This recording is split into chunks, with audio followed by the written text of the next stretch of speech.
Well, hello, everybody. Hello. Welcome to Carefree Cafe, to our wonderful stream viewers and VOD watchers. I hope everyone's having a great day. It's a weird bonus stream! Yay! Hooray. Maddie and I are here uh, to, to play a game I forgot to load up during the interim. Is okay. Yeah, it is okay. You know what?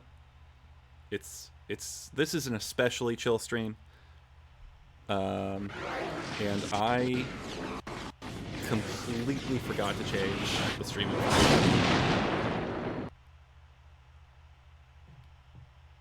It's just one of those days.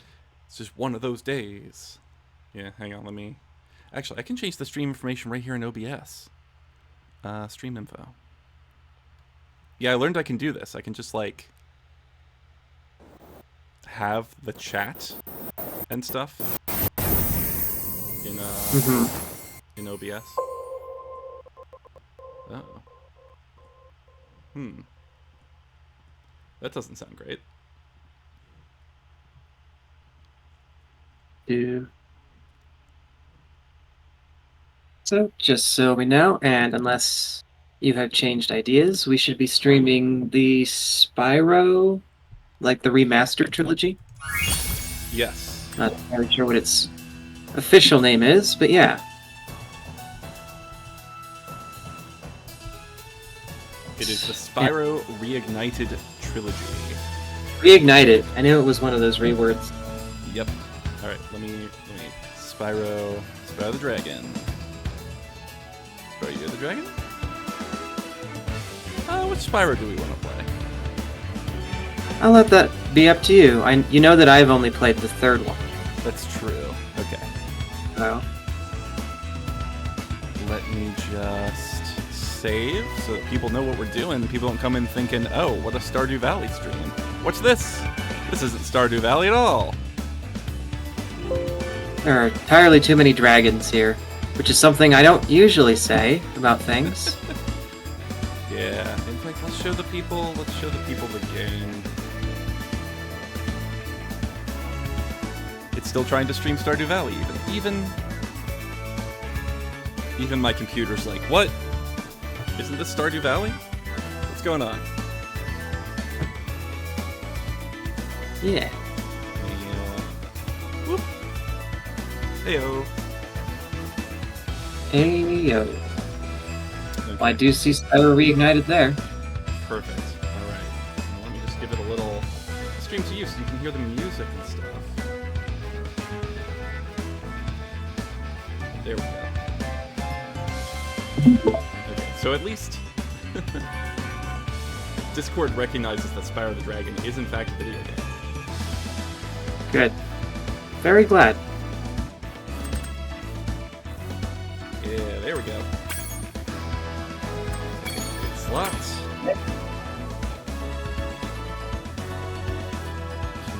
Just a little bit. I want to be a little bit louder than the music, personally.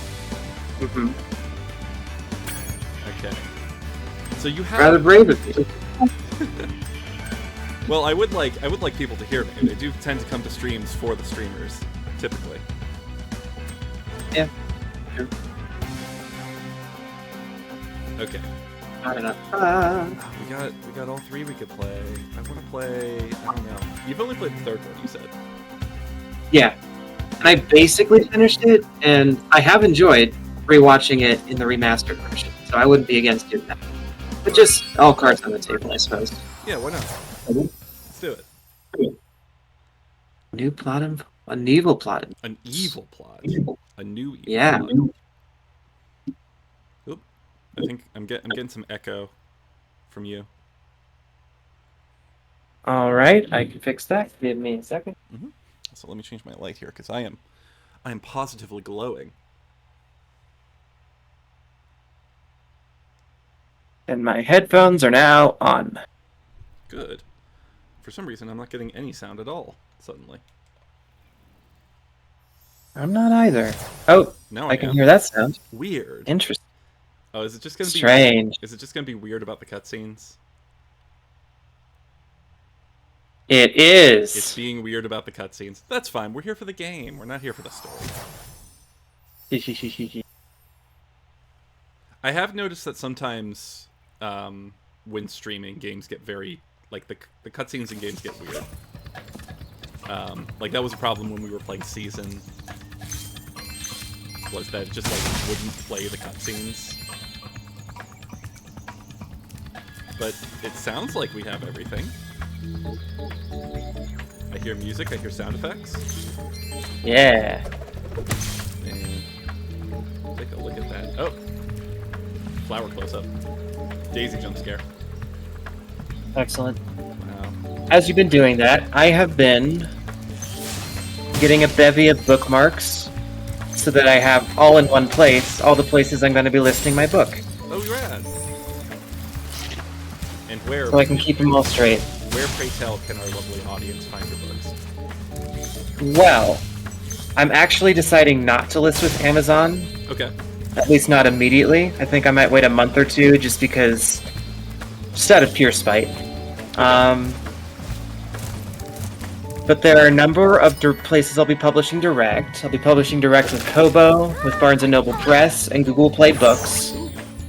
And then there's a couple aggregators that people would not have heard of, but they get like a lot of get the book to a lot of other places. So the big two are apparently called Draft to Digital and Smashwords. So, you're the one in charge of rescuing the eggs, huh? But yeah, How sad.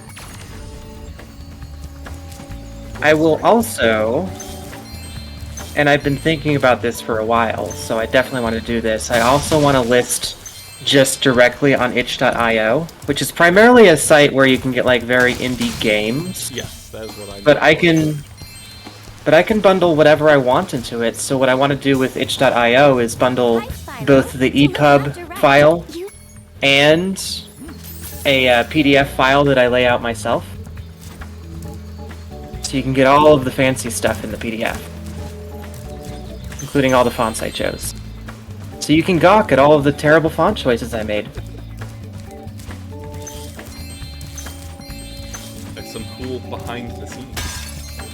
Absolutely. But yeah, I do enjoy, I don't think I'm particularly good or professional at it, but I do enjoy laying things out. When I don't have to fight the word processing program at every step. Yo, Yeah, Spyro! you've mentioned you've offered to do the layout for some of my currently unfinished like D&D supplement projects, which I still appreciate, by the way. Absolutely. Should I get around to that?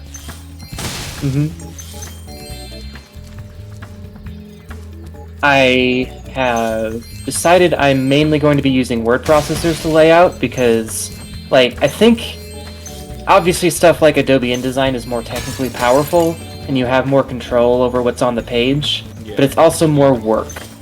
And I am perfectly fine with just using LibreOffice, which is essentially Microsoft Word but open source. Yes. Yeah, it's what I use now that Microsoft Office has decided I'm not allowed to use it anymore. Yeah.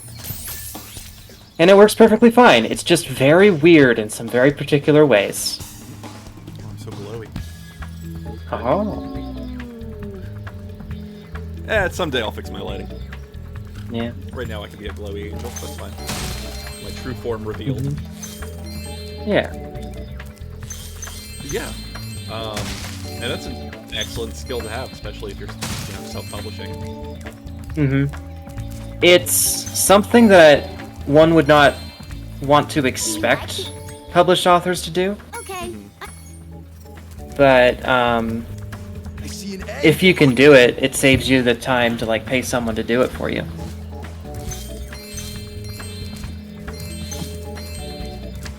And it's gosh, it's just one of those things that like I would be happy to, send you some money to lay out stuff if I actually do get around to publishing my own things, because it's one of those skills that's like I have zero actual interest. Like I'm really a stickler for formatting, but apparently it's like a formal skill I do not care to actually practice in, It's just anytime I find Yeah. myself doing it, I'm just like really a perfectionist about it. So I'd rather just Yeah. hand it off to somebody who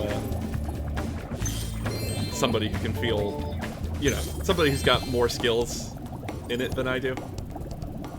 Yeah. I would say it's less that I have skills or experience, and more that I am patient enough to learn. Most of it. Yep, that's not me. Yeah. I've got the Like- I've got that neurodivergent perfectionism that makes me good at it, but not the patience. Yeah. Like, if you do hand one of those projects to me, I'll probably, like, give you editing rights to the Word document that I'm working on, just so you can see things and give me feedback along the way. Okay. Sounds good to me. And then I'd learn stuff like how to do watermarks and other things that are very common in, like, D&D and other tabletop PDF type things. Yeah. Yeah. Yeah. But it was very fun coming up with all the fonts. I found a very, very good, like, serif font that I use for my body text. To get the Okay, best. you said coming up with all the fonts. Did you make some of them yourself, or did you? No. Absolutely not. Okay. No, but it's fun, finding the fonts and being able to, like, pick them out and whatnot.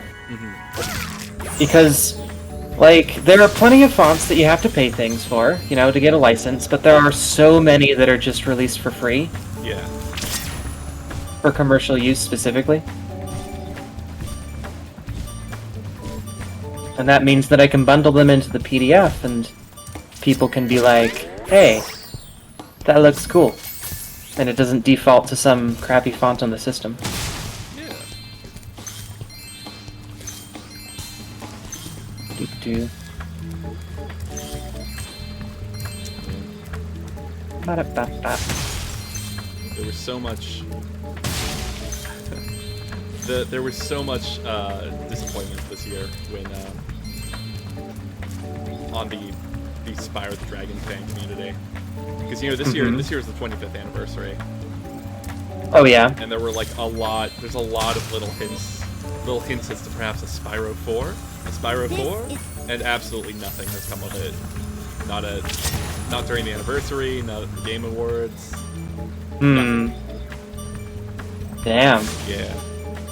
I'm like, you know, Crash has already had like Crash Bandicoot had 2 games come out in the past year. For the past like Yeah, it not the did. past year, but like the past, you know, recently. Mm-hmm.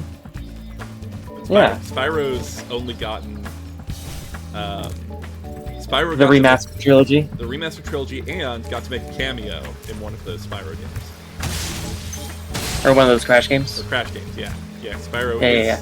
Spyro and crew are characters in Crash Team Rumble. But alas. Really? Did I Yeah, miss Crash a whole Team bunch? Racing really was one of the best, like, early racing games on the Oh, consoles. gotcha. And Spyro got to be in that one too with the remake. But yeah, Hell that's, yeah. that's one of the only racing games I feel would have given Mario Kart a run for its money If it had been allowed to continue. if it had been. Yeah. Well, there were a couple of sequels, and they were all right. Crash Nitro Kart, I believe, was one of them. Yes, it was. I did own that one, and the remake slash remaster integrated a bunch of levels from Nitro Kart into it, so it does live on. For sure. I remember particularly that they had boss fights, They did in that yes. game. which were very annoying, but a really cool concept. And honestly, part of it might have just been that I was terrible at it. So, you know. Yeah, they did have, like, they were just, like, one-on-one races, and the bosses tended to have, like, unique power-ups or something that made them harder. Mm-hmm. And by unique power-ups, I think they would just throw bombs everywhere. Oh, for sure, yeah. That's the main thing, is that it's like, it made it so much more stressful because like every 3 yards is just another TNT block, another nitro block. There it is. It's ridiculous. Haha. Found it.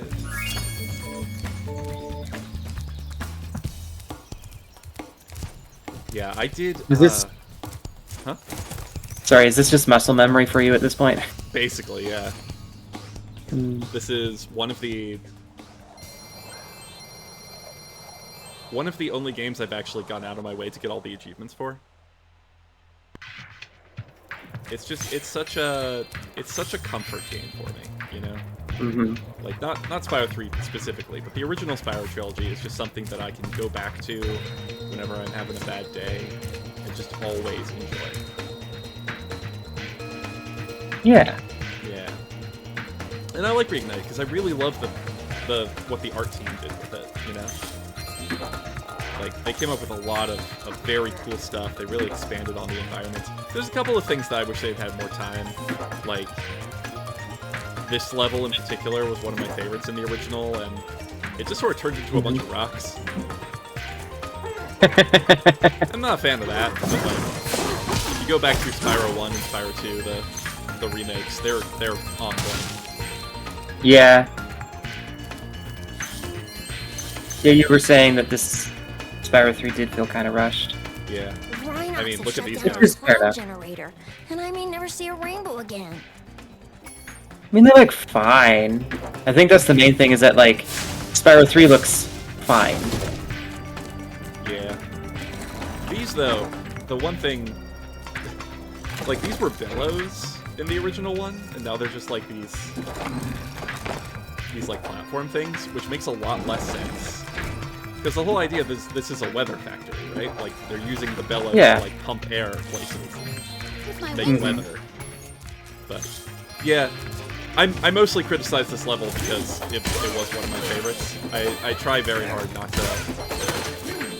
Well, actually, I don't try that hard. I don't have a lot of complaints to make about the remake. Yeah. It's a very good remake. I like it a lot. Whee!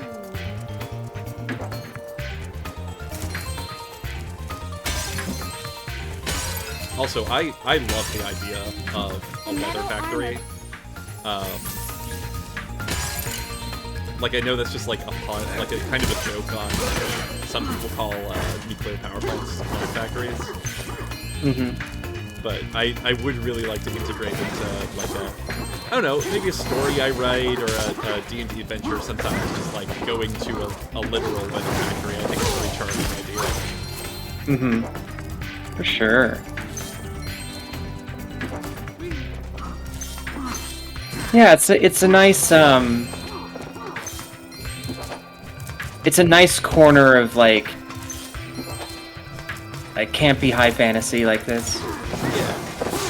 It's very, like, kind of whimsical storybook fantasy. Which is really what gets me with Spyro, you know? Like, the kind of, like, Tolkien high fantasy. I think I've mentioned before, every time I try and read Lord of the Rings, I never make it past the Shire. Yeah, and that's fair, honestly. But, like, this sort of whimsical childhood storybook fantasy, this really works for me better than, like, big adventurous high fantasy. Mm-hmm.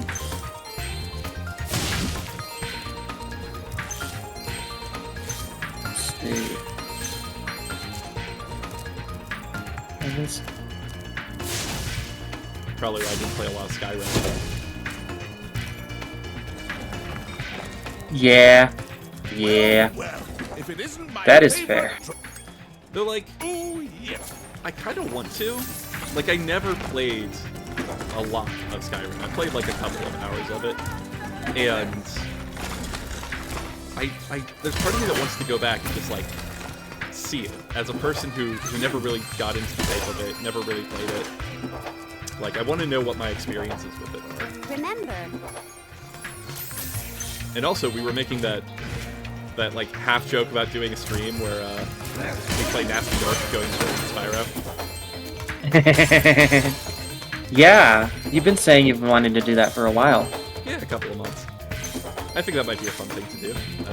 Maybe before the year's out. But on the other hand, I imagine Skyrim probably takes a while to beat. Yeah. I would not, you have to... I would not dream of 100%ing it, but... Oh, no, not even 100%ing it. But, like, even following the main quest, you're looking at maybe 20 hours. Oh, yeah. If you're trying to keep pace with, like... Let's do the main quest, let's do some of the side quests, let's get some good power and... some decent gear. Yeah, and I know my, Our son is I know how I play games like that, and it's that I get completely distracted from the main plot and run off into the woods somewhere. Mm-hmm. So it might be even longer than that.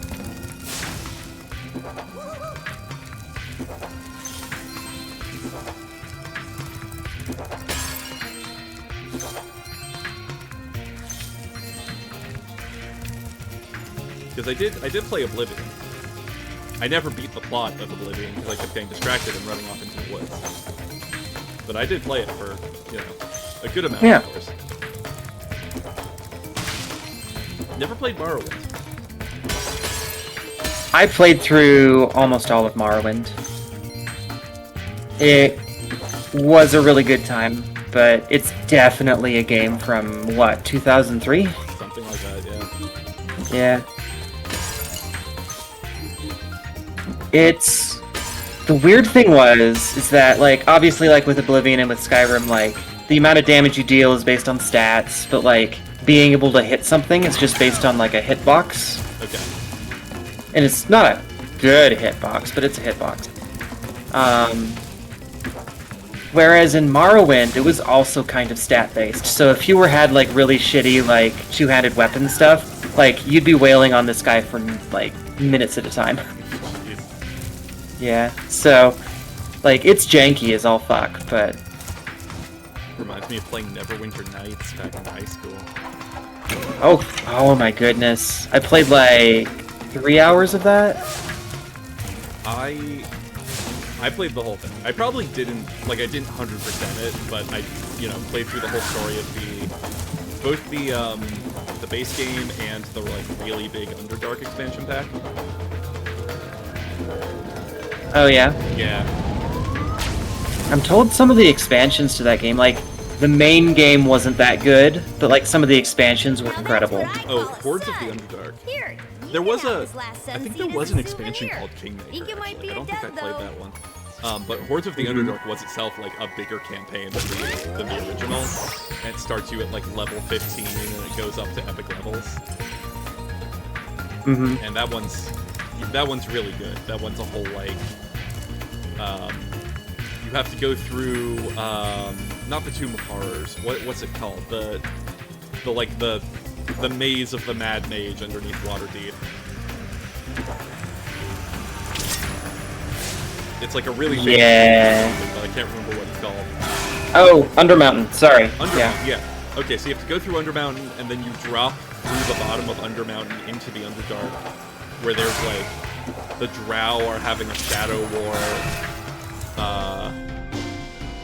and then there's also like I forget how you end up Do you want this to plane hopping, but you end up like doing a little planescape stuff and fighting Mephistopheles himself at the end. I do not remember the series of events that causes that, but I do remember it happening. That sounds like a lot of fun. It was really cool. Especially for like the 3rd edition D&D tie-in video game. Yeah. It was a lot of fun, and the characters were all really cool. My favorite companion was I think her name was Linu. She was an elven cleric of Sehani Moonbow, and she had a dexterity of 8. And like Incredible. her whole backstory is basically getting forcibly sent out on a pilgrimage by the high priestess of her temple because she was continually knocking things over and eventually accidentally caused like a horrible Rube Goldberg machine of errors that resulted in like the statue of Seihanin herself getting knocked over and crashing into the floor of the sanctuary. Oh, hell yeah. And like the more of her backstory is revealed, just like the more stories you hear of her accidentally destroying important artifacts. She was a very good Excellent. character. It's unfortunate, and they like, but her side quest has nothing to do with, from what I recall anyway, her side quest has nothing to do with that. Her side quest is actually this really tragic story of her, like, trying to find her husband, who's an adventurer, and you eventually you eventually do find his corpse, and she has to like grapple with the fact that her love is dead. Which is a really hard turn from, you know, everything else that's happening with her character. Yeah. Yeah.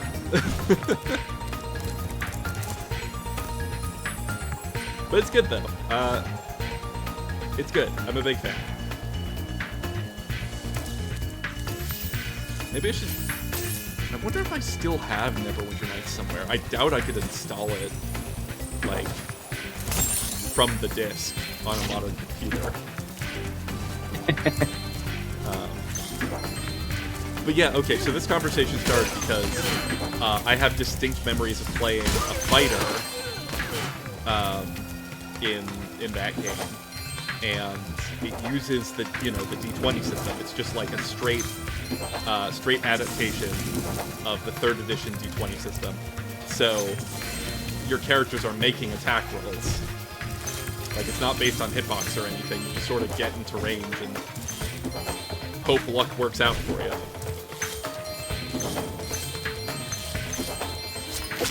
For sure. Okay, what are we missing? Missing 5. Okay. Where's our missing 5? Sparks, point me. It's back here. Is it? Over here? It's that way.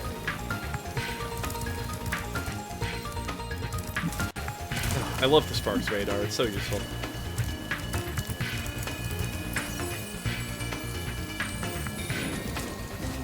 Oops.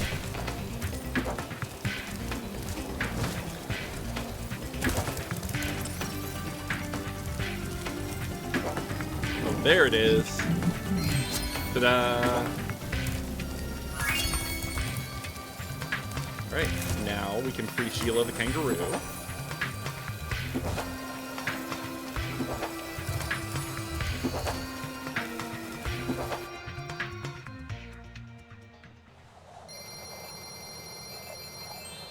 I did like that they, when you got into epic levels in that game, like as per the Horde of the Underdark expansion.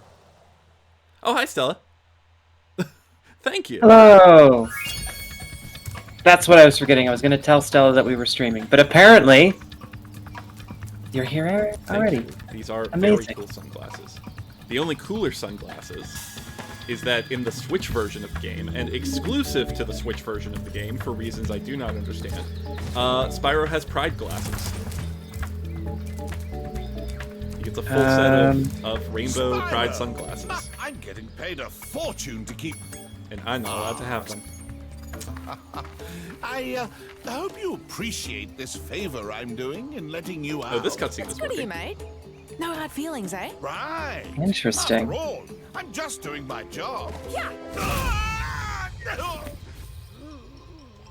Yeah. Get wrecked. I reckon you be one of them dragons then. Yeah, name's Yeah, Spyro. let the dragon be. Never Jack. thought I'd see Let- one. You I dragons feel like used to Spyro's rule an this ally, entire but world, you know. Then Let him all of a sudden you left. show support. Poof. Dragons used to live here, Didn't you know? They say it was over Like 1,000 ripped his years rage ago, back. I think. Yeah. and they just left. Yeah. And the weird thing is, after they So left, in this all the one, so magic you in the remember at the world end just of sort Ripto's went Rage, with them. I mean, Hunter they beats say him up this world used to have and magic gets all of coming your out the gems back. Well, in this wazoo. one, you get to do it Flying yourself. ships, singing forests, It's very pushing stones, satisfying. you name it. But when the dragons left, it all just dried up. Is that why some of the portals don't work? Yeah, they're starting to fade out too, one by one. Well, I gotta get back home and do some damage control. Come visit anytime you like.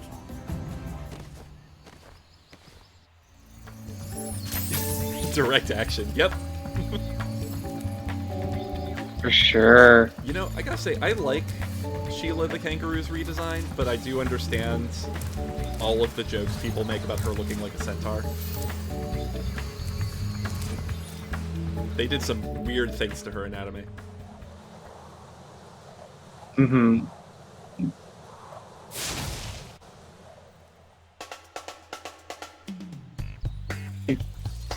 Here we are. Alright, everyone. Now's your time to think about ancient Rome. Oh my, can you help us? Hordes of ferocious rhinocs have overrun our town and kidnapped the man. Yeah, I got you. Whoa! What was that? The game could not handle coming out of that conversation, I guess. Maddie, where'd you go? I'm here. Okay. Sorry. I have been sucked into working on my book. Maddie.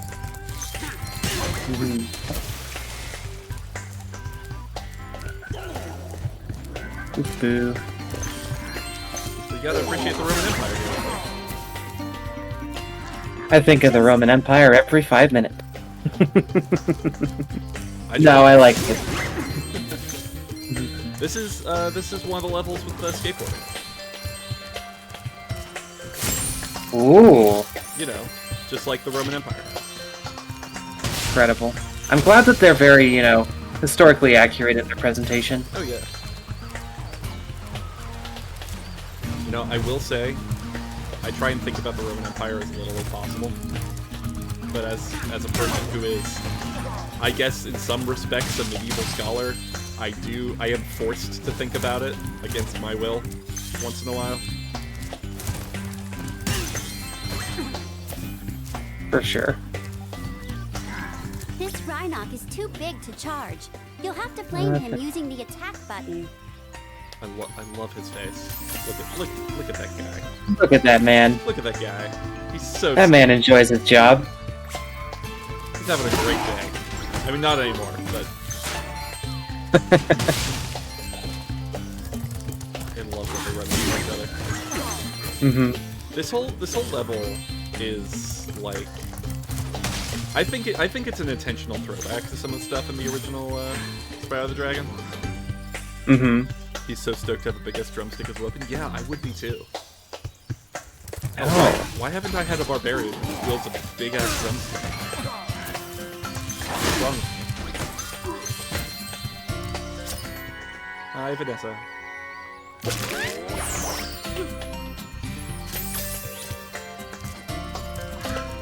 But yeah, like the dudes with the giant dudes with the drumsticks, and the enemies that like run away from you and accidentally run into each other and things are all just like stuff straight out of the first level of the first game. Mm-hmm. Hi, Spyro. I do like that. It specifically kind of looks like a Roman villa. Yeah. Well, the name of the With, world like- we are in is Sunny Villa. There you go. I was wondering if that's what it was. Because, like, you think Roman architecture, you think, like, stone and marble, and, like, you got some of that, but this is, like, plaster and wood.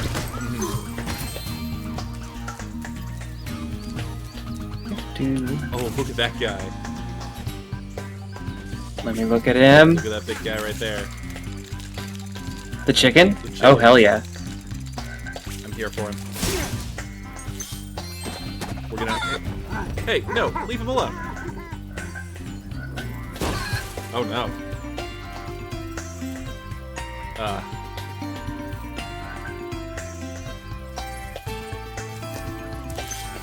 Well, moving on from that.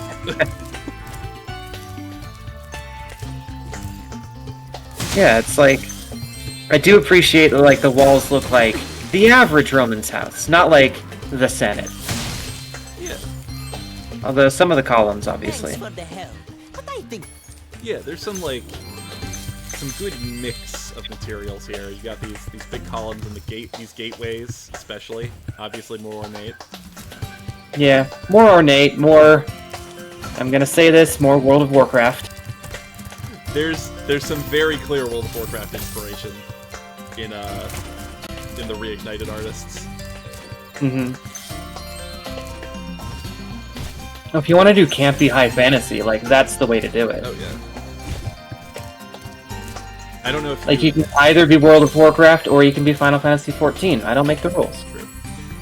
I don't know if you saw any of the when I was streaming Spyro 1 for a little bit, but it's very clear in some of the levels in Spyro 1. Oh, I need to beat Sheila's level first before I can... Okay, alright. Mm-hmm. Or you can 100% this one. Yeah. Well, okay. Yeah. I did At least it's not like a true Metroidvania where you have to backtrack so much. You do still need to backtrack, because there's always... Yeah. some characters... Like, there's always some portals that are only available to characters that you'll get in, like, the next world. Mm-hmm. But... Time to for rest. And Spyro 2 did that a little bit too. I'm You sorry. had to unlock new abilities and then go back and you were able to complete new tasks in open new areas then. But it's very minor compared to, you know, your typical Metroidvania. Mm-hmm.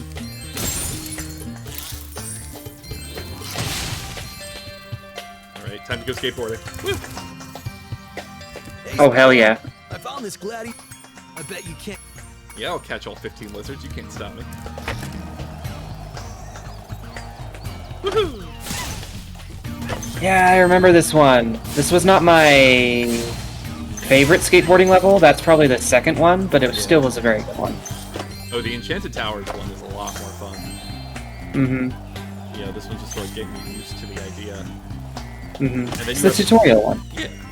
And then you have the one that I think everyone except my dad hated, which is the skateboard level of Lost Fleet, which is where you have to race all of the dudes through the like crab-infested shipwreck zone. Yeah. Did not like that one. No, no one liked that. What? Except my dad. My dad really liked that one. He would just like go back and do it for fun sometimes. Are we gonna interrogate the generational politics of liking that particular level? I think that is beyond my ken. For sure. Although you are Knuff. Thank you. No, you don't even know, Stella. Like, the two Spyro skateboarding levels, the two good levels, I played them so much that my parents got me Tony Hawk for Christmas. Which Tony Hawk did you get? Pro Skater 4. Ooh, that's a good one. Yeah. It is. I think we had Pro Skater 3 and 4, and then we definitely got Underground and Underground 2, which were like the ones that had a Hey, plot. that was great. They had like a story While mode. you were boarding, I found this in a lizard burrow. Heck yeah! Still knows what I'm talking about. Yeah. I imagine they do not hold up today, given that, you know, the plot was basically be edgy skateboard people. Yeah. But who knows? Maybe we'll go back and see at some point. But yeah, this. So I know from interviews with the devs that these skateboarding levels in Spyro exist because Tony Hawk was popular at the time. Mm-hmm. They were just like, yeah, Tony Hawk's popular. Let's just have Spyro skateboard too.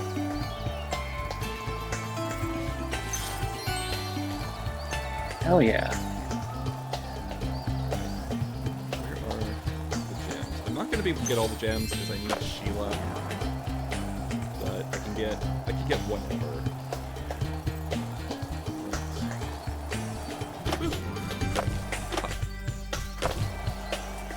I might have them all from here. There's no way to exit the skateboard. Oh no. There's no way to exit the skateboard. Oh, you have to crash, I think. I'm trying. There we go. There you go. Where? Sparks, show me. Where is it? Where's the boy? Is it up there? Is it up top? It's in the well? Is Timmy in the I well? didn't know you could do that with Sparks. Does Sparks always point to, like, nearest gems? So in the remaster, you can hit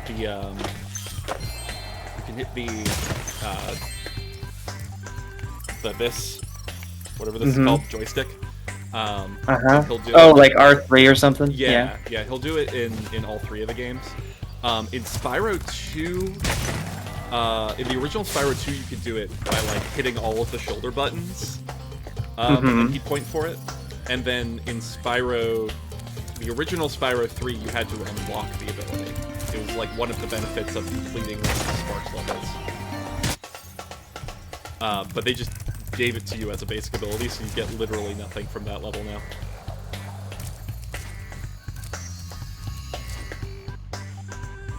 It is really nice in Spyro 1, though, because there's that one spot in like one of the first levels in Stone Hill where there's just these gems sitting out in a field somewhere, and it's this huge wide open space with like no landmarks and things, and I never remember where they are.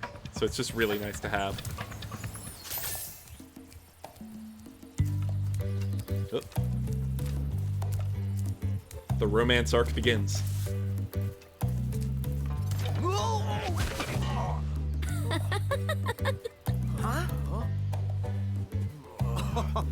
Look out, Hunter. It's the scary sorceress.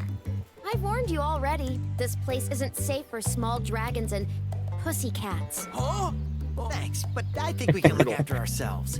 Try I know, looking right? after this.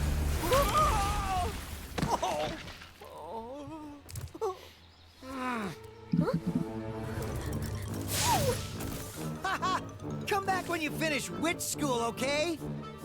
Say, is it just me, or is she kind of cute when she's angry? Huh. Yep. Yes, the chemistry. Mm-hmm.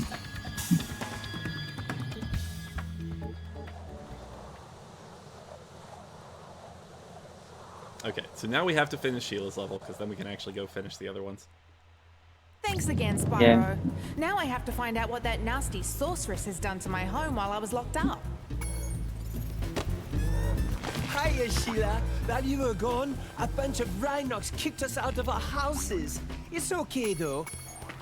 I love that the kangaroo's home is these, like, Swiss Alps.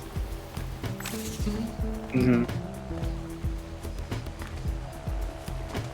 That snow looks tasty. That snow does look tasty. I'm gonna agree with you there. It looks like ice cream. For Hun, for sure. Short. On this crystal clear blue water. Not clear, crystal blue water.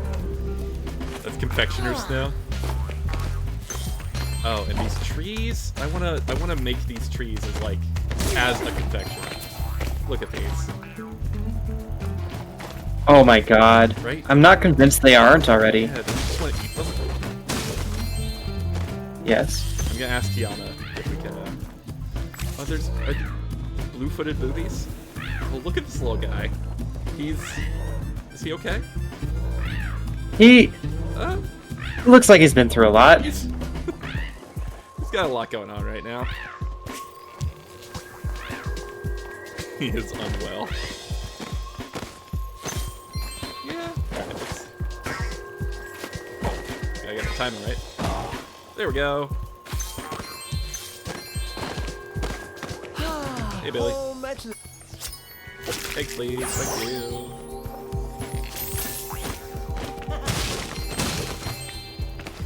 So I remember I got the art book for this, and just because I'm so charmed by what the artist did, and I love that.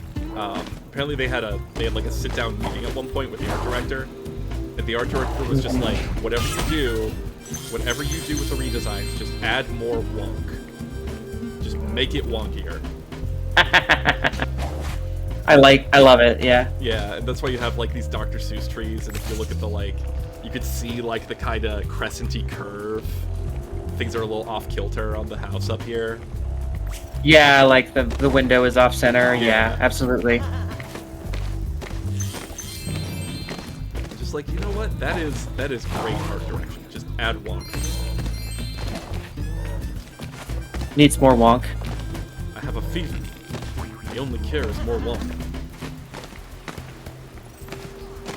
It's gonna. Is this gonna become a part of my vocabulary now? More wonk. Needs more wonk. Yeah. More wonk. Yeah. I hope so. It's part of my vocabulary. It perfectly describes the aesthetic of this game, though. Yeah. Like this, like I no longer need to like say that it has a World of Warcraft vibe because World of Warcraft is exactly the same. It's like high fantasy, but it's like deliberately wonky Yeah. in a very aesthetic way. Yeah. Always good to find a label that works. Why am I... Okay. Stella says more wonk is welcome. And yes, I'm glad we can all agree on this point. Yes. Stella's the artist in the room. For sure. So I think her opinion holds more weight. Or more wonk.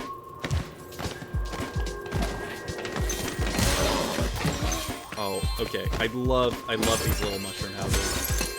Look at these little guys here. Aww. Like, how's anyone supposed to fit in there? It's like a closet. It stares down, obviously. Well, I seem to have... I stand corrected. Yeah, whole... It's not even a foundation. Okay, but like, consider that the Rhinox are occupying this place. These mushroom houses are clearly not made for them. Yeah, they are. The Rhinox are a colonizing force. Mm-hmm.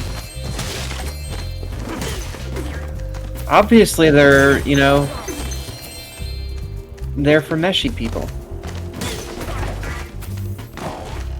Little mushroom people that are very much smaller. Yeah, little shroomies. And like, obviously, this isn't a mansion for mushroom people. They're little huts.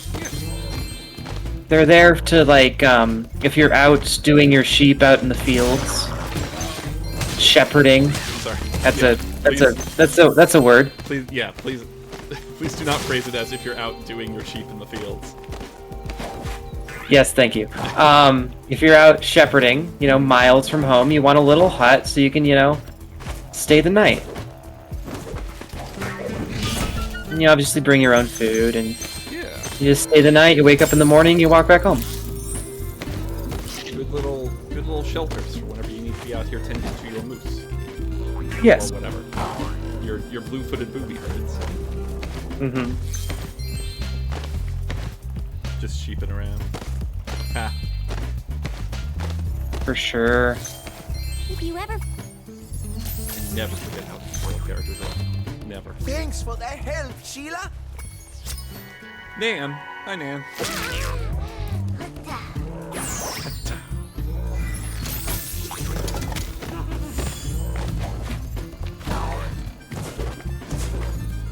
Jump right past the rock. Whee!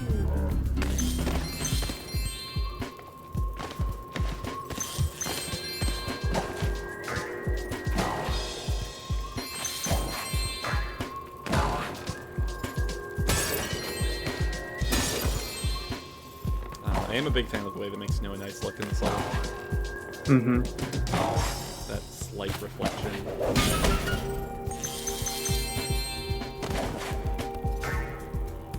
I love the use of cobblestone everywhere too. That's you want to get some good wonky, charming fantasy cobblestone. That's the way to go. Mm-hmm.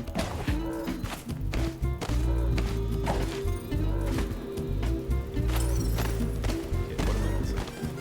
All the way back at the beginning, really? Oh, there. Yep.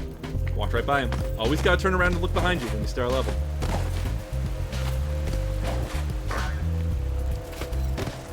Hell yeah. Ta-da. There you go. 100%, right? 100%. If I just walk back through here, does it count as ending the level? Woo! Yes. That was fun! I tell you, Spyro, kicking Rhinoc butt just never gets old. Goodbye, Spyro. I'm sure I'll see you. Wait a second. You don't get those scenes if you go through the end portal. You only get those if you... Okay, so now I have to go through the beginning portals and see if there's dialogue I've never seen before. Fine, I guess. Of course. Yeah. Hmm. Works for me. I hope we can get to, I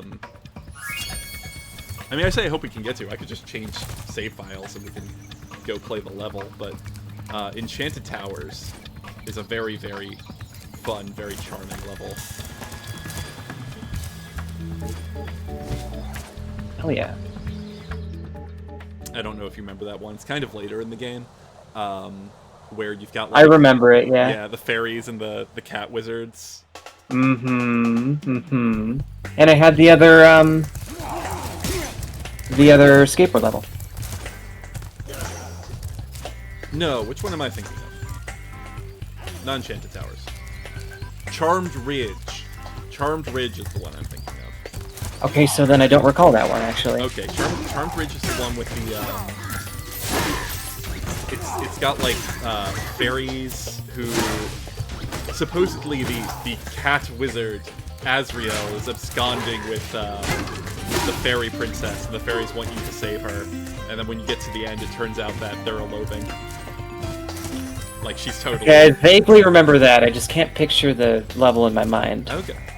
Maybe we can just hop to it. We can Hey, change, Spyro. change Uh-huh. files There are here. Rhinoc. Hop to it? Hop to it. Yeah, actually. Alright.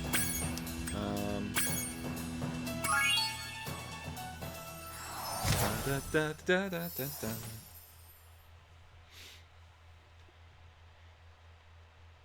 The How adventure. did you get 117% completion in this game? Say what? How did I get 117%? Yeah. I don't know. The numbers just kept going up after 100. It reminded me, so, that reminds me of a funny story. Okay. Where, so you're familiar with Brandon Sanderson, right? Yeah. Published author, very famous. Back in the day, he had published a few books and was making somewhat of a name for himself, but the big news in fantasy was that at Robert Jordan's death, author of The Wheel of Time, his widow Harriet was going to contract another author to finish the series based on Robert Jordan's extensive notes and some of the draft that he had done for the final book. Uh-huh. And Brandon Sanderson was chosen to finish it because he had done so well with the Mistborn trilogy. And so Brandon was pulled in and he's like, all right, I'm going to work on the final book, A Memory of Light, and I'm going to release it, and I'm going to try and, like, make it the best I could be, fill in those scenes that he didn't finish, and fill in the plot lines that he was working on and had notes on, and work with Harriet, his widow and editor. Okay. And so on his site, he always had, like, a percentage bar, like, this is what I'm working on right now, and here's how far I am from completing it. And so we were all very excited, waiting for A Memory of Light, which was getting to 80%, Okay. and then 90%, and then 95%, and then 102%. Oh no. We were like, what the fuck? So And then he comes out and he's like, so, this is not going to be a single book, guys. I don't even think Robert Jordan could have made it a single book. We're splitting it into 3. oh no. But the 100% means that I have finished the first book in this trilogy, and we're getting ready to publish it. Okay. Yeah. So, here we are at Charmed Ridge. Look at this. Yes. Exactly. Alright, I'm going to drink it in now. I've been looking at it, but now I'm looking at it. Right? I love the ivy. It's not stirring any memories in me, but maybe as you go through the level it will. Yeah, maybe. Alright. Yeah. And I think Brandon still does that. Like, he still has, like, 4 or 5, like, project bars on his site of like, all right, Stormlight 5, Mistborn 4, Secret Project 3, with like progress bars on it. It was so bad. I love this frog. I love King Frog right here. We love a frog king. Do love frog. Honestly, Maddie, if you ran Wild Wonder Witchlight again, I would play it. Just gonna throw that out there. You know, maybe I should, honestly.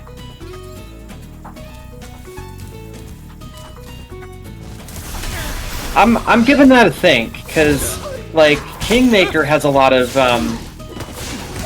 Feywild stuff in it as well. Yeah. As their version of the Fey realm, and so I'll think about that actually. It is pretty with 2 Ds. I like this level a lot. This is one of my favorite ones in this game. I love the little Robin Hood, Rhinox. They got like the plungers at the end. Plunger arrows. Yeah. Yeah, I love it. This one is also kind of a callback to the first game because the moving environmental parts and the making some of the enemies big and small are both stuff from Okay, yes, I remember the moving parts. I think it's the... Oh yeah, don't die, please. That's what we want to do. I think the aesthetic is different enough in the remaster. Like, I don't think it's different, it's just that it's distinct enough in the remaster that it didn't click with me. But I do remember distinctly these, like, moving parts, the stairs that turn into ramps and stuff. Uh-huh. And being very annoyed. Whoa. Oh. Ho, ho, ho, ho. Yes, like I distinctly remember that stair, and then these rocks falling down. Yeah. Look at these towers. It looks very Christmassy without being like too Oh yeah. like overt about it. If like the ivy had like if those flowers were like string lights. Well, no, like even the like that looks like mistletoe Oh okay. and garland to me. Yeah, that with the snow. Yeah, absolutely. Oh yeah.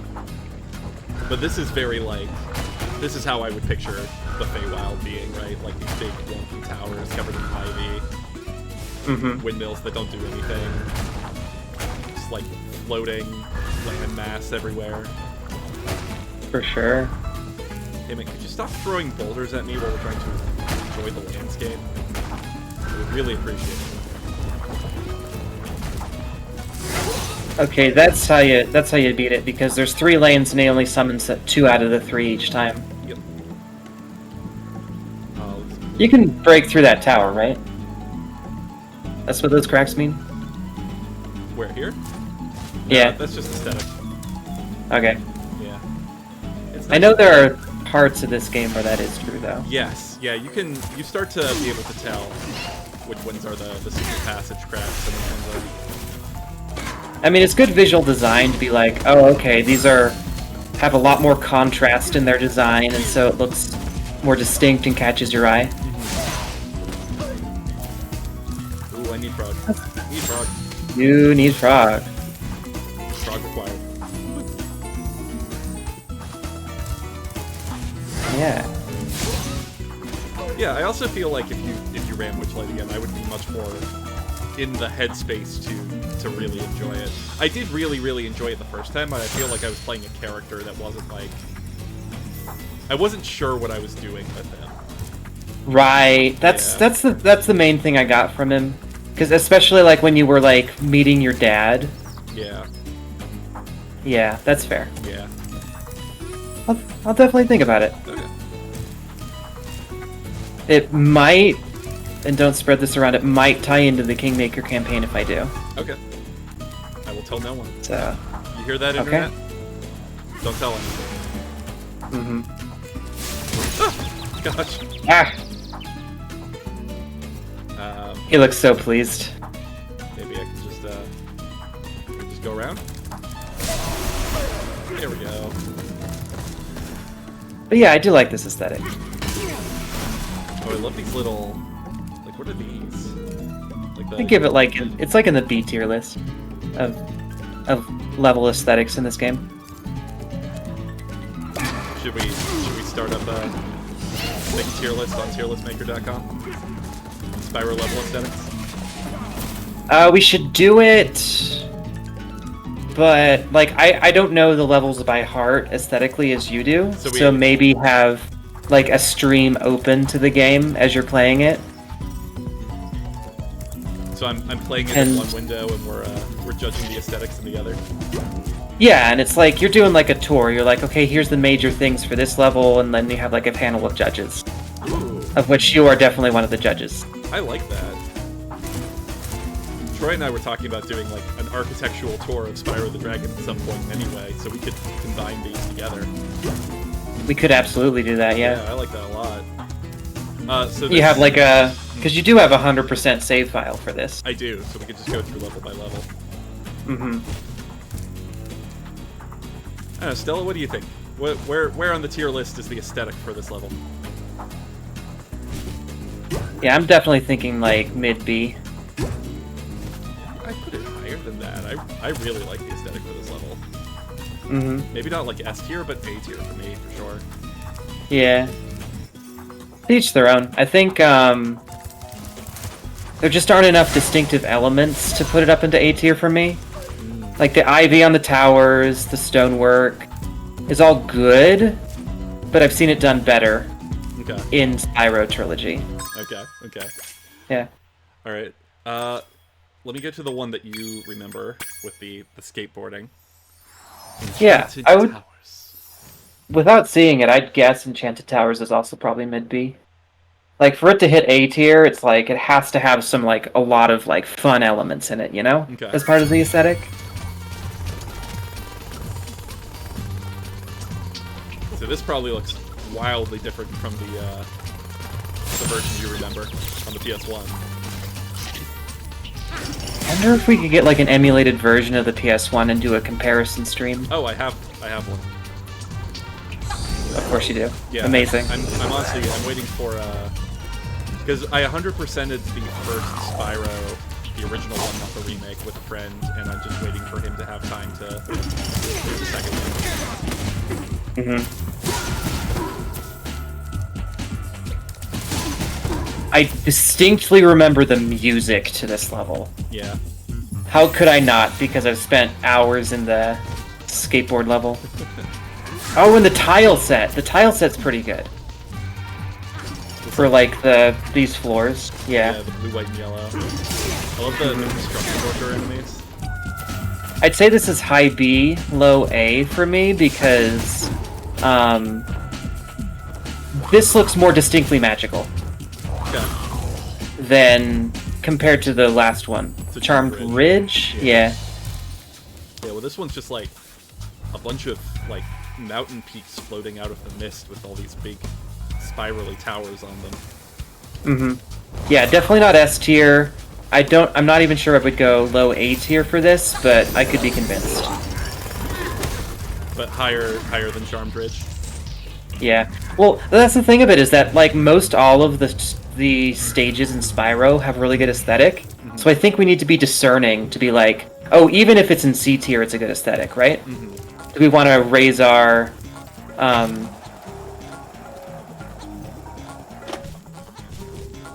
Yes, I know the layout of this by heart. Do we want to raise our standards is what I was going to say. Just because it's Spyro, right? Right. Because we do want to have like a D tier and like an F tier. Sure. Yeah, even F tier in Spyro is probably just more like maybe we just raise it so it goes from like C tier to triple S tier. We just bump everything up by 2 notches. Yeah, that would work for sure. Yeah, like maybe the top tier is something that references something in Spyro, not S tier, but like I don't know. You're the Spyro head. What's something in Spyro that would be a good name? Dragon tier. Dragon tier. Yeah, why not? Why not Dragon tier? Yeah. Or super bonus tier as a joke on super bonus round.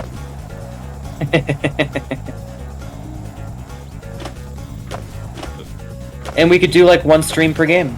So we could do like, we're gonna rank all of the original Spyro, all of Spyro 2, Spyro 3. Spyro 2, Spyro 3, yeah. I was like, I know the second one has a name. It's something Rage. Ripto's Rage. Or, if you're in Europe, Gateway to Glimmer. Huh. Weird, right? Is it Glimmer that's the name of the drug in Arcane, or is it Shimmer? Forget. I think it's Shimmer. You've seen Arcane, right? No, I haven't. That's okay. That's one of the reasons Ursa really wants me to go watch it. Of course. Have a good day, Stella. Yeah, have a great day, Stella. You travel safe, and I love you.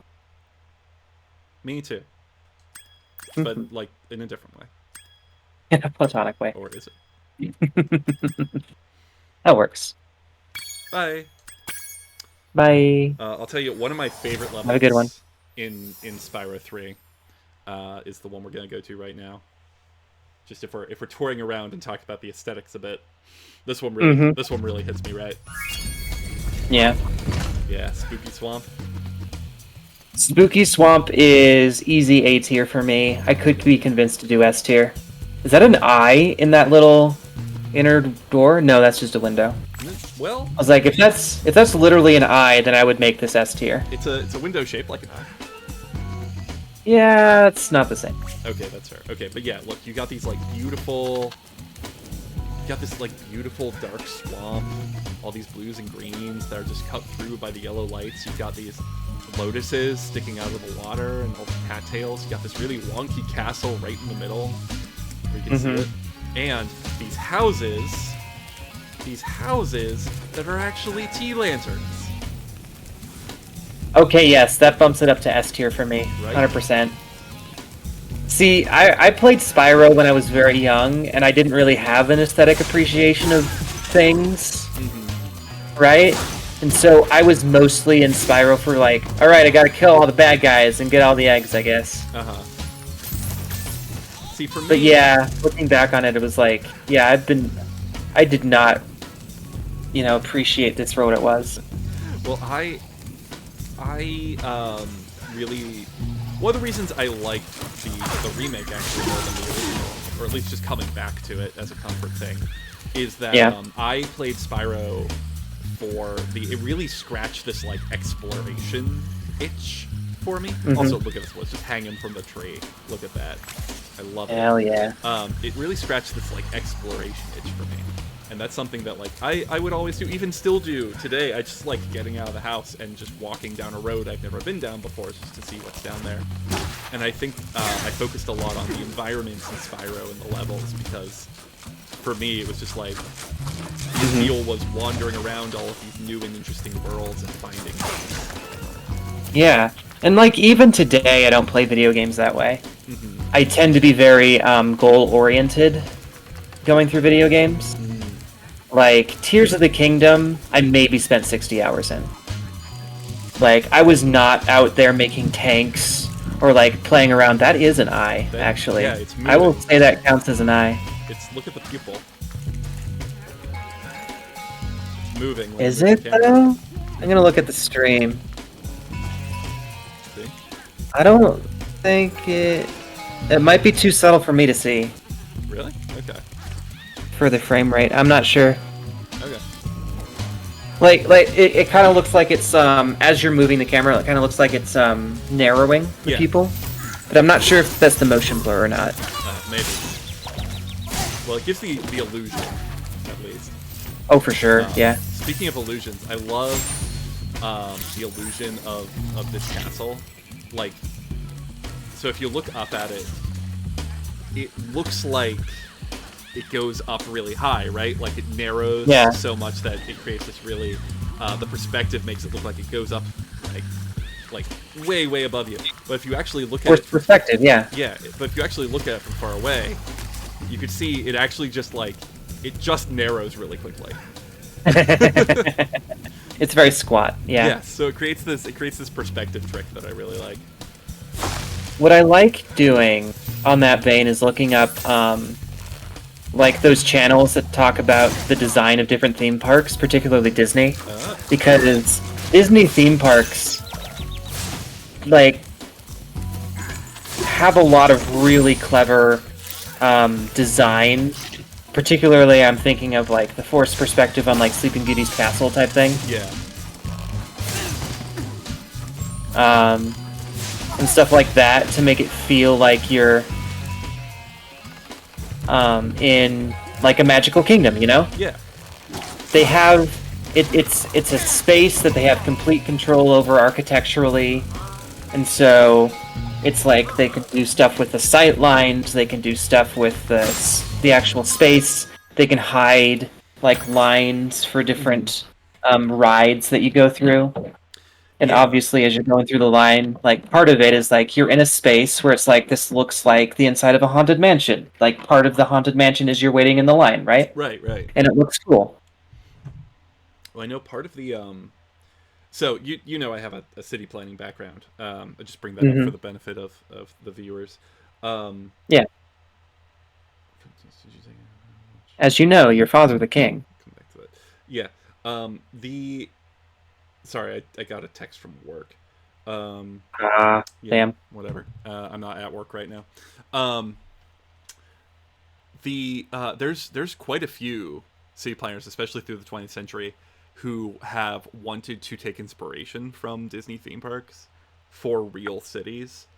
And of course, the main issue is one thing you already brought up, that Disney has like complete totalitarian control over its space, and cities do not.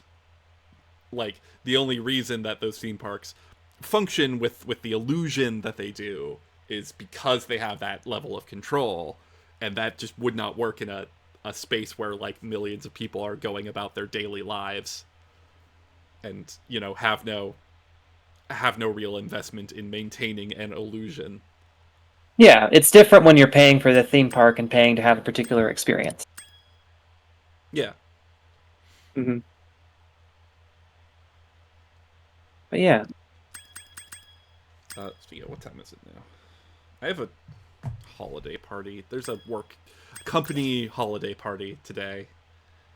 And looks like 1:45 where you're at. That's why I just noticed. I'm not super wanting to go to it. But also it's free. Is it something like you feel like you have to go to, or I mean, it's free dinner. Maybe it'll be okay. Free dinner. Okay, yeah. Let's see. I tend to think that Fireworks Factory is one of the better aesthetics. Oh, but I might be thinking of something else, yeah. Go check that one out. It's like the campy Chinese gunpowder aesthetic. Yeah. It's got some of the best music in Spyro 3, in my opinion. That might factor into our level consideration. Oh yeah. Yeah. Fucking love this music. Got a drop too, yeah. Yep.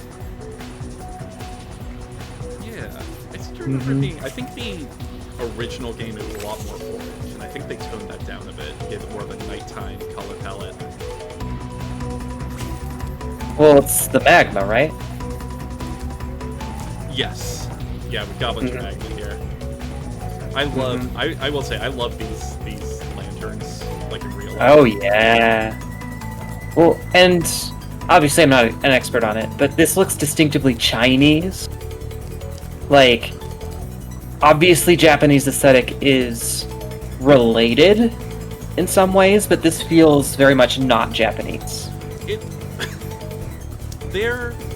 I wouldn't say it's like an accurate representation of any particular period in Chinese history.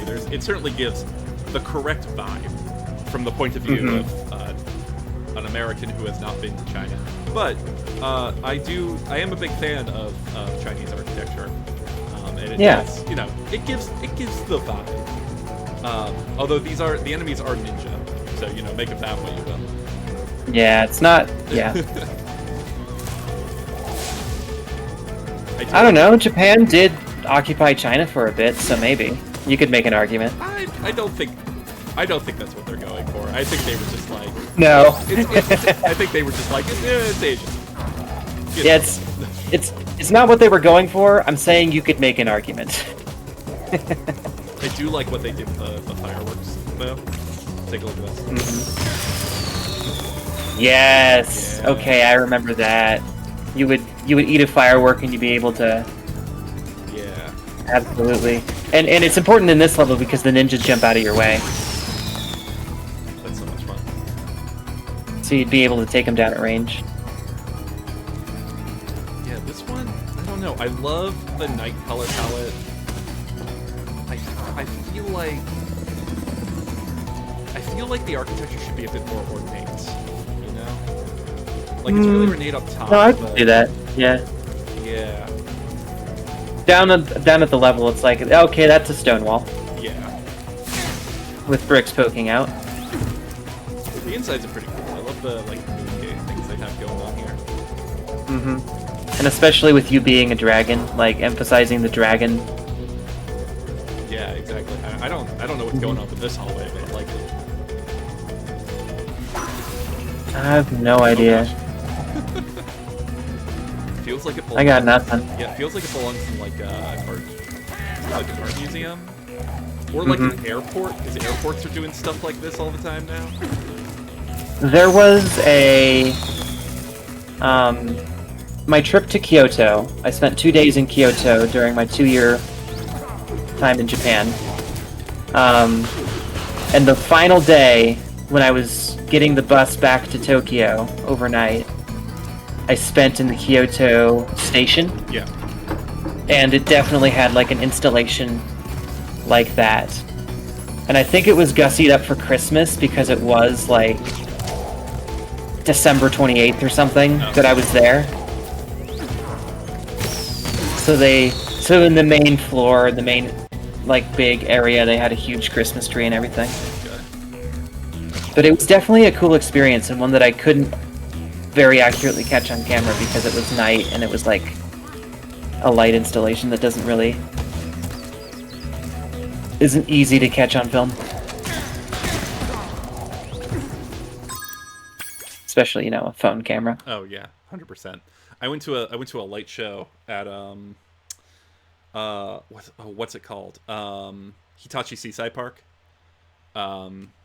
Ooh, that's a good place to visit. It's very cool no matter the time of year, but they had a light show event going on and my camera could not handle it at all. I did upload the photos to Instagram, but they're all like these very ghostly, kind of blurry pictures.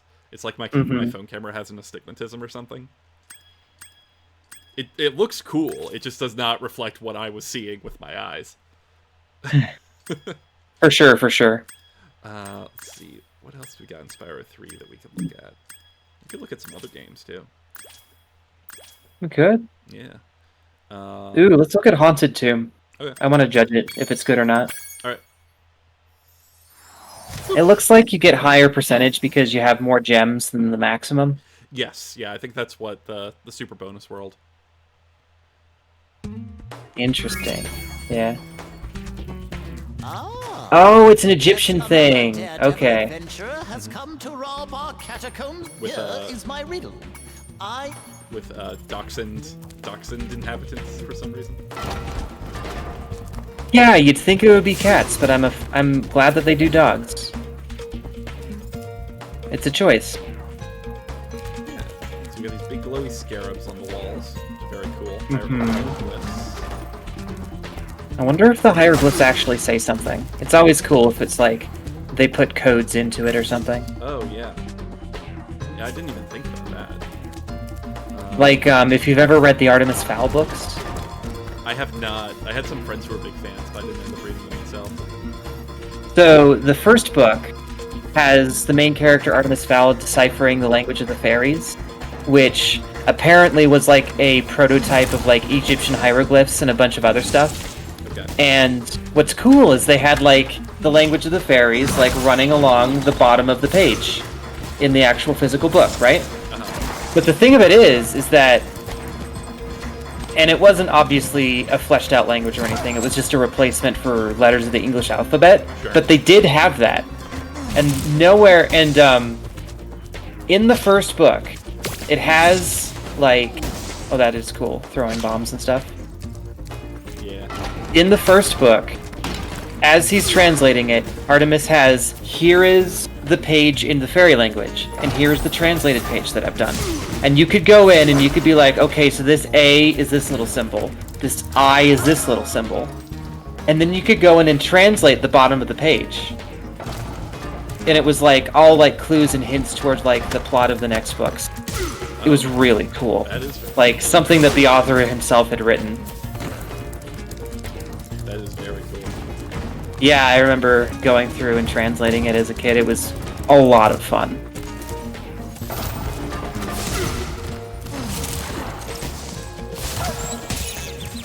They don't take time. Yeah, I ought to look up on the internet and see if they have translations online. Oh, probably. Probably. On the Yeah. wiki. Yeah, and it was written like in like cryptic stuff for like very campy kid stuff. It was like, and foul will be fair, because the main character's name is Artemis Fowl. No. Yeah. Fair is foul and foul is fair. A lot of really cool stuff like that. Cute. Mhm. Let's do. You know what? Let's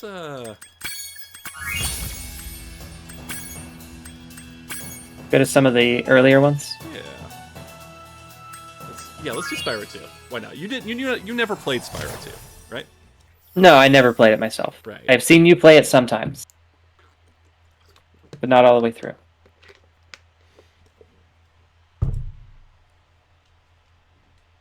Okay, well, I guess we're starting at Robotica Farms, so we can judge the aesthetic here. Mm-hmm. Oh, much brighter. Ooh, I'm liking it. I'm liking it. I like the electricity around the lampposts. And the farmer robots. I would say this feels a little crowded as an aesthetic to me. Like they had a few too many ideas. At least from this like vantage point here.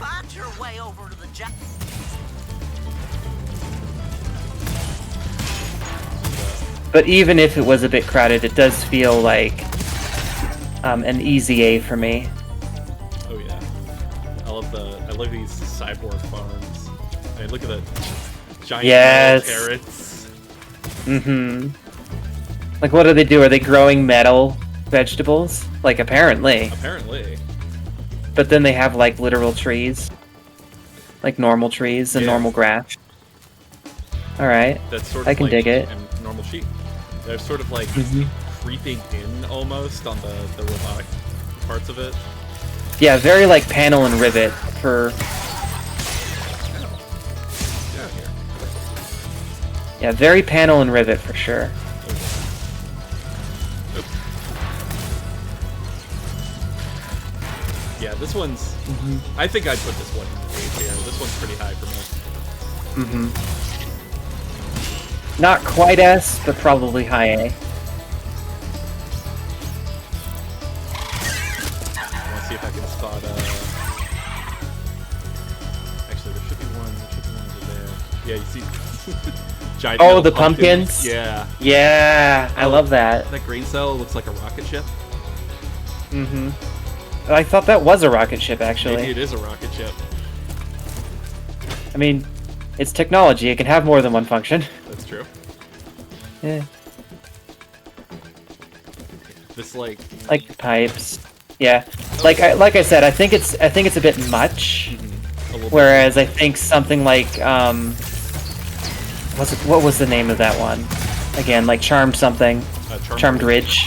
Like Charmed Ridge is like it's a bit too little, whereas this one's a bit too much. Okay. But I always appreciate things being a bit too much more than a bit too little, you know? Yeah. Not a fan of minimalism. Minimalism, you have to be really good for minimalism to hit really hard. Mhm. But it can be, definitely. I think the designers here definitely are better if they're a bit more effusive Mhm. in their designs.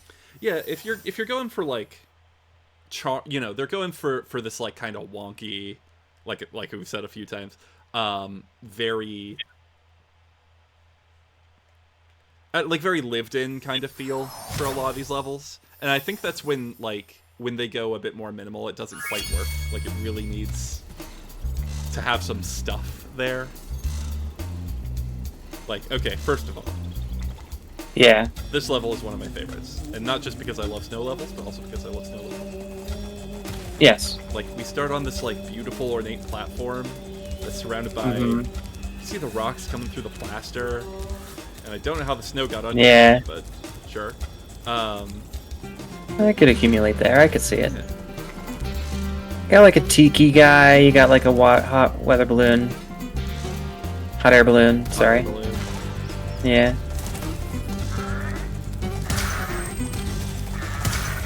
Yeah, I love this big face. You got these, Mhm. you got these banners.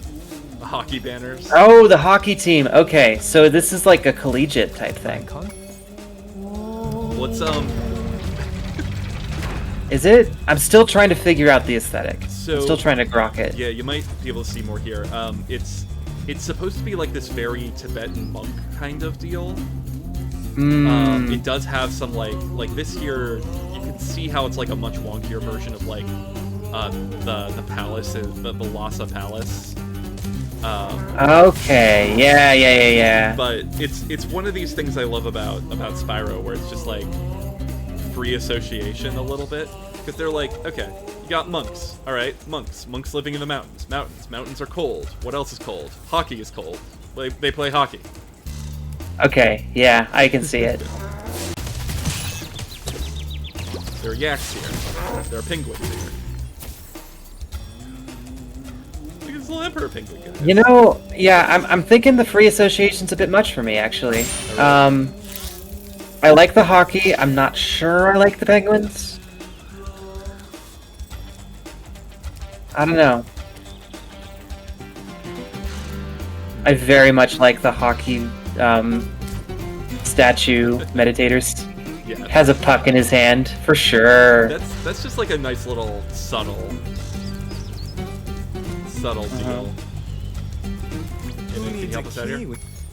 Is there a hockey minigame? There is.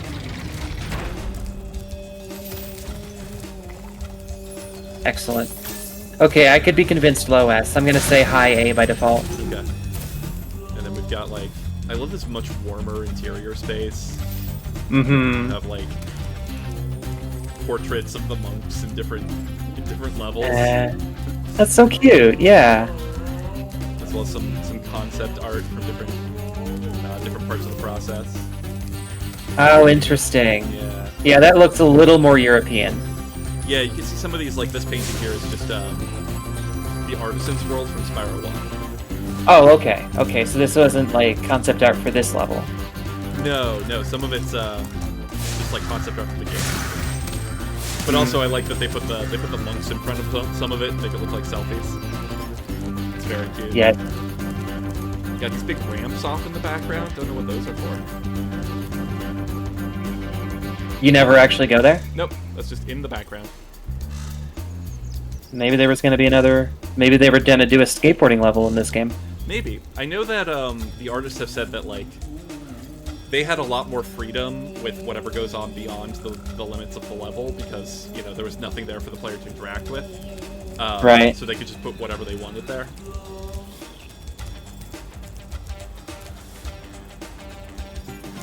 Yeah, how do we get to the, Oh, I should probably... I gotta absorb a few more souls.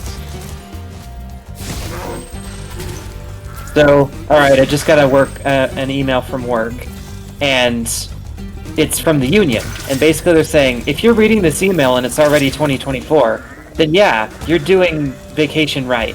I was like, okay, that's fair. I will feel free to ignore this then.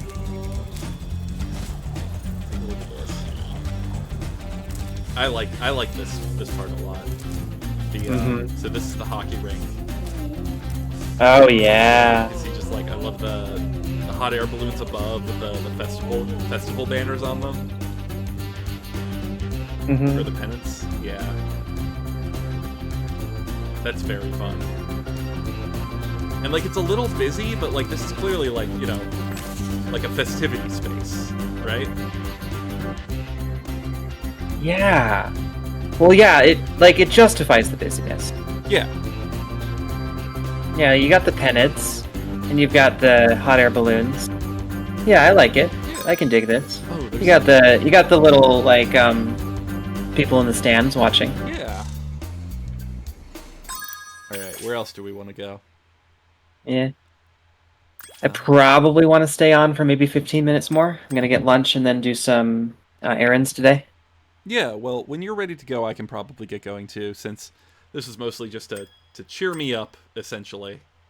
Fair enough. And it has done that. Oh, here's a place I really like.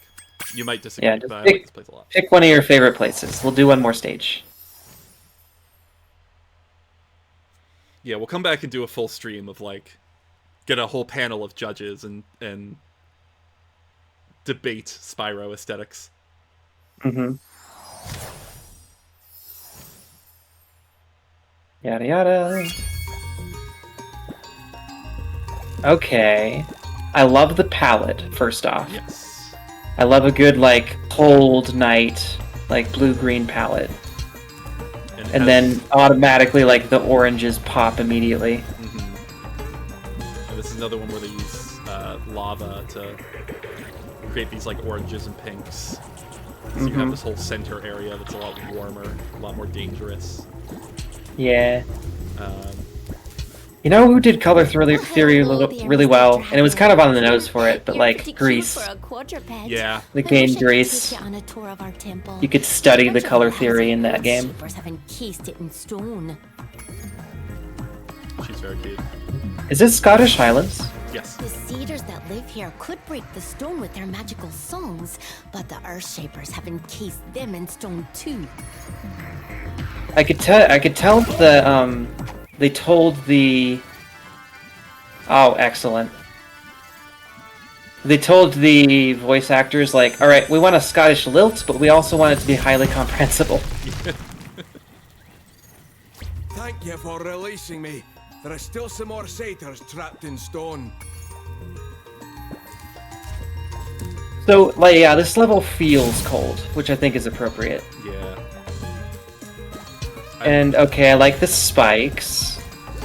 Yeah, these big kind of nasty looking houses. Mm-hmm. And then on the inside, it's very warm and cozy. You got, like, hearth, a couple of, like, looks like racks Hearth porches, it looks like? Yeah. Are those supposed to be pipes, actually, from the magma? Oh, maybe. No, it just looks like Maybe. Maybe. It looks like a brazier to me. I'm like, oh gosh. Hmm. I love the big wooden fence keeping you in. It's like it's part Scottish Highlands and it's part like Enchanted Forest. Yeah. But understated Enchanted Forest. Like you just get the pines in the distance.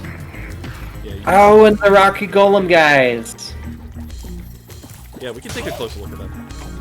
Yeah. Also, look, the pig dances when they start playing. Oh, amazing. Right? I was gonna say, I would want more bagpipes in the actual, like, music.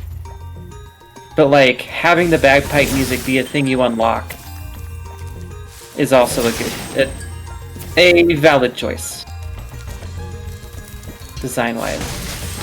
Yeah, I feel like Stuart Copeland probably was not finding a way to work bagpipes into the main level. Yeah.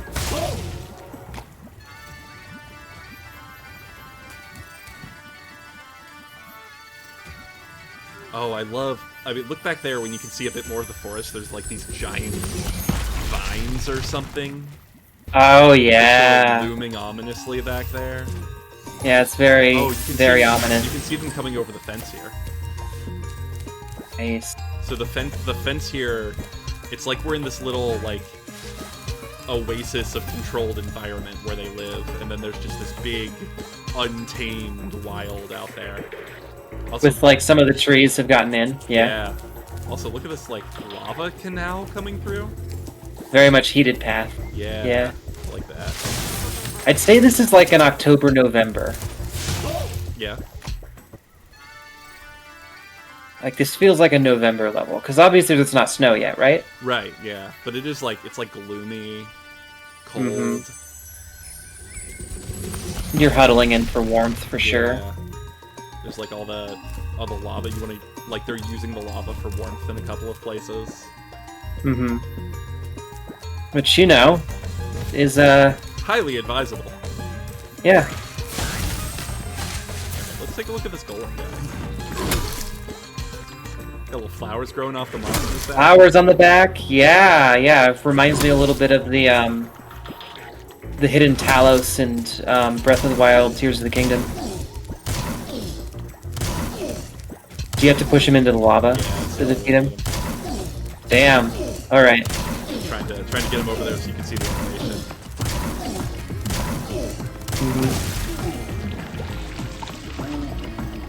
Bye. Oh, that's heartbreaking. I know. It's awful, isn't it? Yeah, yeah, it is. Oh, You got 8. I got 8. Yeah. Yeah, I hate the fact that the enemies here are plants. I mean, I like it, but they ambush you. You have to be like on the lookout for the different shapes. I like the ram horns on the locals. Yeah. Very, very cute. I like that the It's great to be free. Yep, cool. If you look at the Right, satyrs, that works, yeah. Satyrs, yeah. If you look at the fawns, I think they're like themed after Highland cows. Like with, Oh, with yeah. like the bangs and the horns. in this room and lost the key. I like that, yeah. Yeah. The ears, the horns. And like the horns, it's like it's reminiscent of a Viking helm as well. Yeah. As in wrong Viking helms, you know?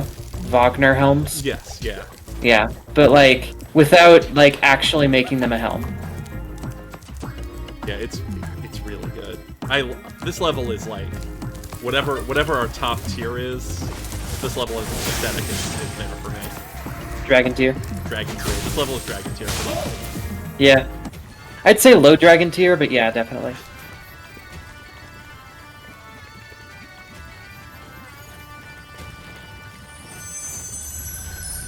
Now, in terms of actual gameplay, this level has one of the most annoying minigames in all of Spyro for me. Oh, for sure. But in terms of aesthetic, it's perfect. Like, I would live here. What's the minigame? So over here, in this area, you can see Hunter has had his feet encased in stone. Yeah. And you have to guide the alchemist. Who's this guy over here? It has a very cool house. Experimenting with That is a very cool house. Very I'm not cool gonna house, lie. Yeah. But you have to guide him from here over to there. Except, as you might imagine, he doesn't just go right over here. No, of course not. He takes an entirely random route. And you have to defend him from the golems? Yep. Great.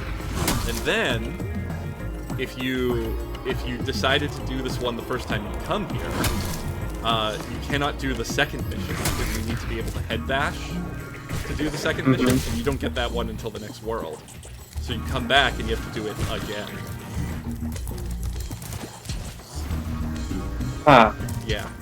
It's, Great. Yeah. It's awful. It's terrible. I hate it. Yeah. So we'll just walk this path into the mighty temple.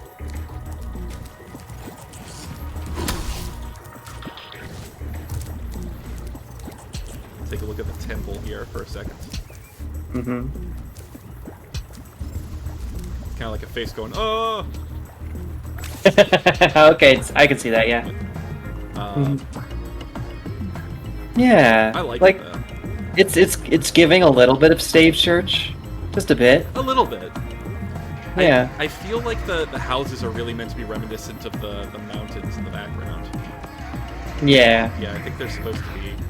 Well, they also look sort of like the trees. It's got that, like, real spiky, Monocle. Yeah, that like, was that the snow? What is that? Do you see that? Oh, it Cotton, disappeared. maybe. Okay. No, I see it. I'm thinking it might be cotton. Oh, hi, Dragon Boy.